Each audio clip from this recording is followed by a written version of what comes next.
আসসালামু আলাইকুম। আশা করি আপনারা সবাই ভালো আছেন। আজকে আপনাদের কাছে ছোট একটি গল্প শেয়ার করব।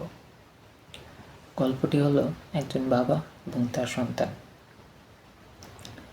একদিন বাবা তার ছেলের কাছে বড় একটা লোহার টুকরা নিয়ে আসলো।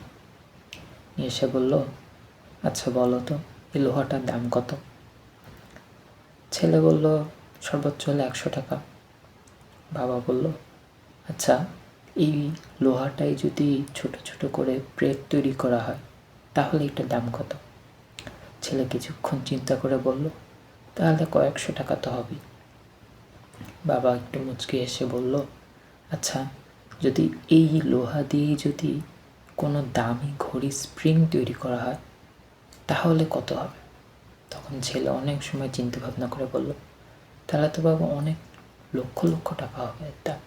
এই গল্পটি থেকে আমরা যা শিখলাম তা হলো আমাদের বর্তমান পরিস্থিতি বা বর্তমান অবস্থান কোনো কিছুই আসলে আমাদের আসল পরিচয় না, বরং আমরা নিজেদেরকে কতটুকু ঘষে মেজে উন্নত করতে পারছি এবং ভবিষ্যতের জন্য কতটুকু গড়ে তুলতে পারছি সেটাই হচ্ছে আমাদের আসল মূল্য নির্ধারণ করে দেয়।